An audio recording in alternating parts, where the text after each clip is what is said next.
All right, for today, the objective is to clear everything off the Explorer chassis. So get the old 51 cab off, the hood, the fender, that box, my old exhaust. Get rid of all the crap, get rid of the blue doors, get rid of the exhaust from the Jeep, firewall and the floor pan and the gas tank from the 49 cab, and get the 49 cab on top of the chassis of the Explorer. So I'm gonna have to trim away the Explorer firewall. You can see kind of here. So yeah, all this stuff, I got a line hidden underneath where the hood is. I'm gonna cut all that and all this from the Explorer, get that cut off so I can fit this on there. So hopefully everything will fit in line with where the cowl will be on the 49 cab, fitting it onto the Explorer chassis, the firewall, floor pan stuff. So everything you see here, I got everything piled up on top of the Explorer chassis, which makes things a little difficult. So today I'm gonna spend most of the day clearing all this crap out. Get rid of all that crap. Get that old 51 cab off and get that one on there. So that's my plan today. We'll see how that goes. And we're back. As you can see, the Explorer chassis has been cleared off for the most part. Still got the seats and the carpeting on the back, but I really don't care about that much because this is the part that I'm working on today. Gonna get rid of this little A-pillar. All this is gonna go bye-bye. I'm probably gonna spot drill. It's kind of hard to see, but probably spot drill or drill out all these spot wells right here, and then a couple across there, and probably gonna cut out the inner fender well there. So along this line, I'm going to cut down that and then across and then cut out, probably try to keep, well, that's the frame mount to the mount of the cab to the frame, and keep that. There's one there, and I think one there. I believe those are the frame mounts, because that's, see how rusty this frame is? I'm kind of concerned how good this frame is. Yeah, that's that one cab mount right there. So I'm keeping that. And then there's that one. It's hard to see, but it's under the bed there. Goes into a cross member. There's a cross member there that bolts to. Again, these things are all rusted out, so it's gonna be fun.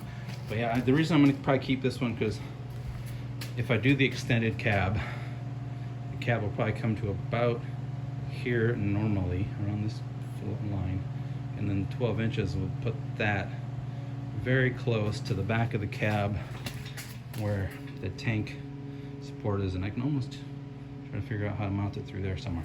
I'm not sure. We'll figure it out once I figure out how long or how much of this floor pan the extended cab is going to need. So for now, yeah, cutting off the A-pillar, whatever's left of it. You can see here I got this black line.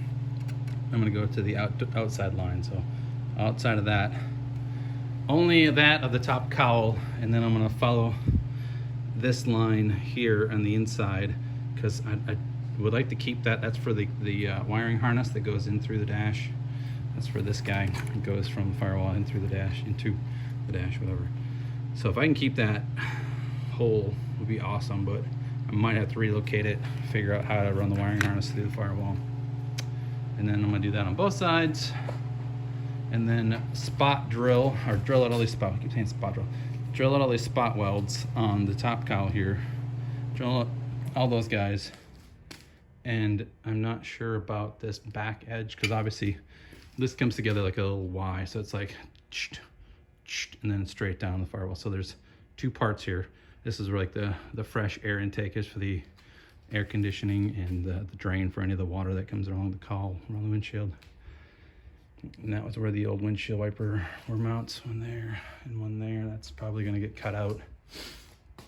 And the old computer mount was right there, and I'm trying to see if I can keep that, if I can keep the top part of this cowl, if I can keep this lip, that'd be awesome, because that would fit right in there.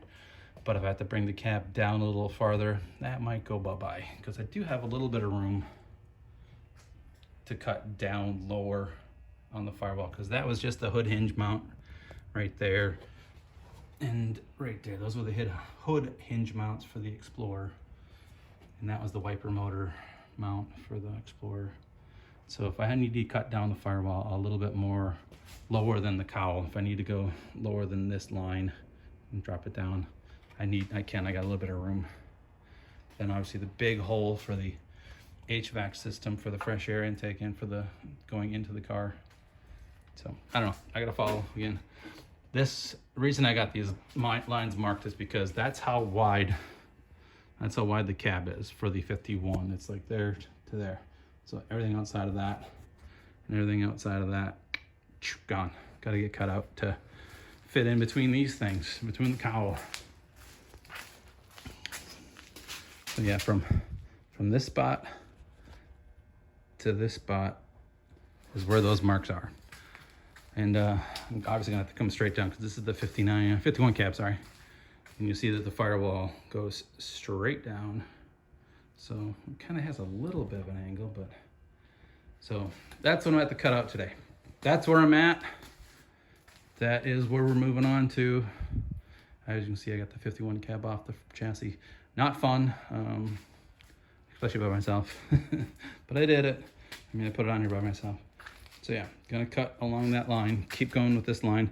The reason I cut out so close to the frame, or I guess so close to the inside, is because all this floorboard, all this rocker panel was rusted out. And if I would have kept that extra lip, because it had an extra lip with a channel in it, and that you can see, because that's where the wiring harness went for the back, in that little channel. And a lot of people keep that channel for the same thing, for running the wiring harness and the cab they're putting on here, but it was so rusted out, I couldn't even keep any of it. I went back to like where as much as I could to get the clean metal.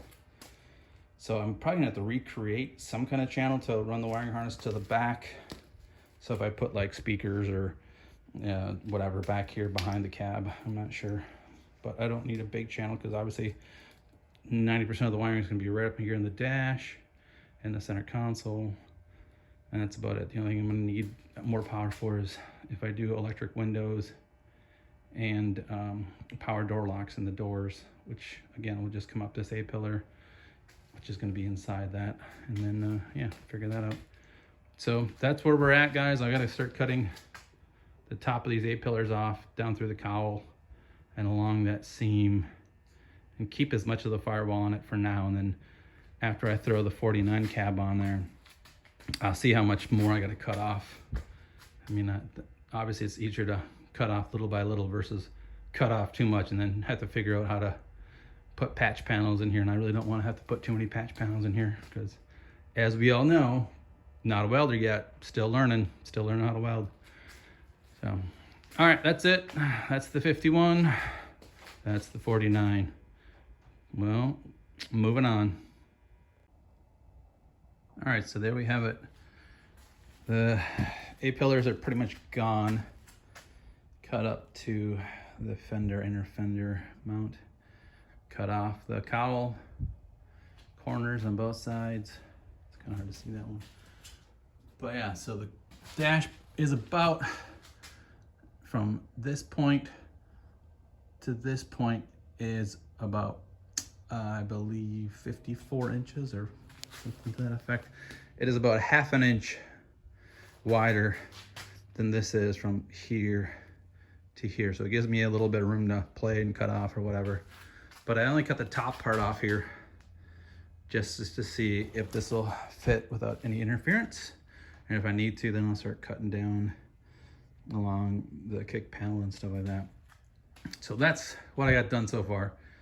It's getting kind of late. It's Sunday night, and my goal was to cut the A-pillars out and the corner of the cowl out so I can at least have it set for possibly putting the 49 cab on top of it.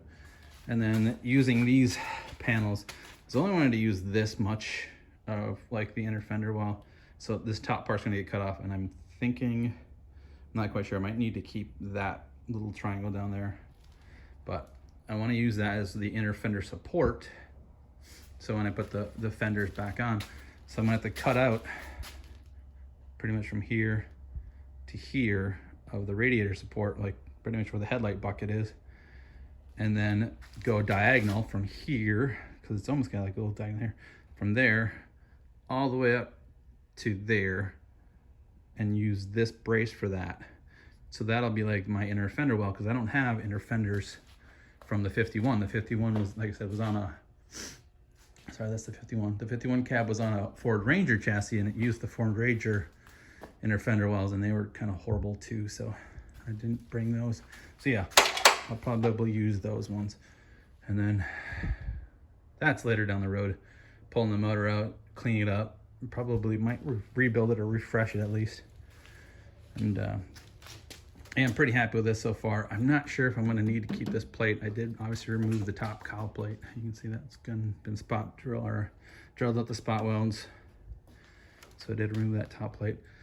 That's all the steel that I cut out today.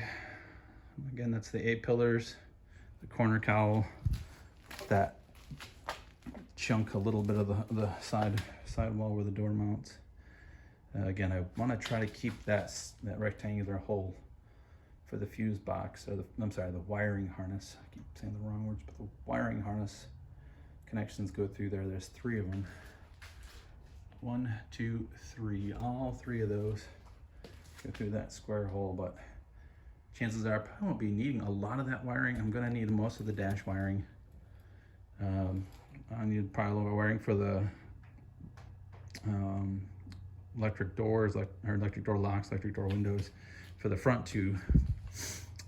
That's another issue, is trying to figure out the HVAC. I'm going to try to use the factory Explorer heating and air conditioning system, which a lot of people have tried to modify. And look, what I've seen on a lot of and it's really hard to see, but on the 48 to 52 cabs on the passenger side, they have a little cutout inside the cowl where there's actually a fan, a fresh air fan that would mount on the outside under the fender and suck air in that way, fresh air.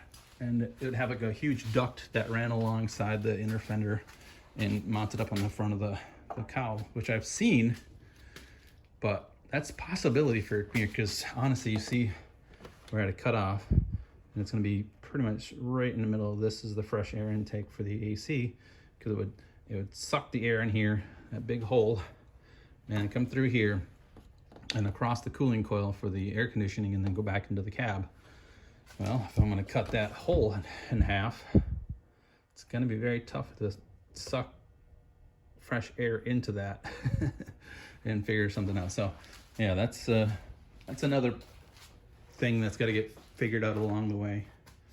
So yeah, so there right now, I think I'm gonna stop there for the day, call it a night. It's kind of hard to see, but it's really kind of foggy in here, a little smoky, because I've been cutting through that Explorer firewall, had all that sealant and crap, and this nasty stuff. I've been cutting through all that, and that just causes smoke, and it's probably not very healthy to breathe in. So there you go. That's the Explorer chassis. I did some work on that today, which is awesome. Now I gotta figure out what I'm gonna do to clean the garage up, because my wife has to park her car in here. It's wintertime still in Minnesota, and she wants to be able to park her car. So I got 1 cab, 2 cab, some front fenders, the grill parts, and all that stuff. I gotta move out of the way, hood, just get all this put back here so the wife can park her car in here. And that's it. Then I'm done for the night. So thanks for watching, guys. Take care. And if you have any questions or concerns or comments, let me know. Have a good one.